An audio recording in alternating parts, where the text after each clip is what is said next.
Welcome to our weekly discussion of all things current in California politics. I'm Walt Gray, joined again this week by Rich Eisen, editor-in-chief of Capital Weekly publication. Rich, good to have you here. So the November election's coming up, 5 months from now. Holy cow.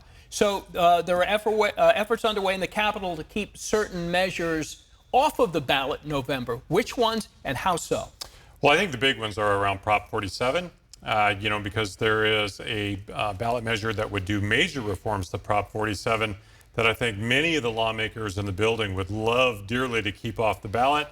I'm talking to people who tell me that the folks behind that, they feel very strongly that they're going to win if this goes to the ballot. So I'm less confident that that one's coming off the ballot than I am maybe of the Private Attorney General's Act ballot measure. That one is almost assuredly going to end up off the ballot because I think both sides really want that.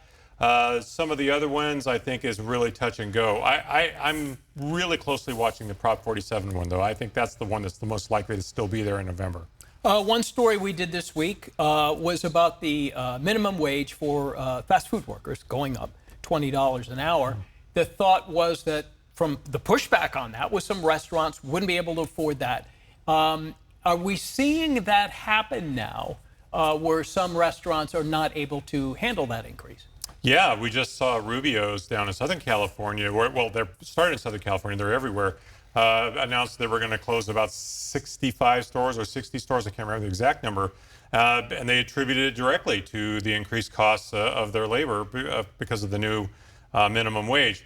They cited those stores as being underperforming. So, I mean, there's probably more to it than that. But absolutely, and they are not the only ones. We are absolutely going to see this, in other widespread franchises, I'm sure, before we figure out what's next. Yeah, it hasn't been that long that minimum wage has gone to 20. So we're in the early stages of seeing who survives it and who doesn't.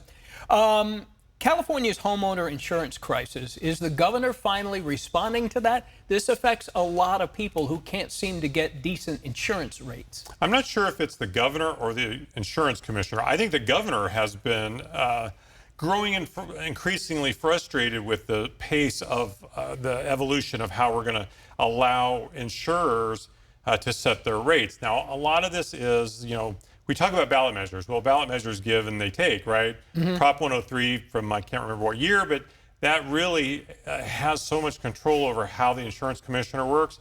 Ricardo Lara would say he's doing his best. The governor said openly just a few months ago, this needs to move faster. So I think we're getting to that point where the governor's, the tale of the tape to me is when the governor talks about it or when his administration talks about it, they say we. Right. Which means they're deeply involved in this now. Yes, they want to get something done soon. Can Ricardo Lara only do so much, or is he the one responsible for getting this done? That's a lot on one guy. I think there's truth in both of those. All right, we'll see. Rich, thank you. Have a good rest of your weekend and next week as well. If you'd like to reach out to Rich Eisen, you can do so at rich.eisen@capitalweekly.net.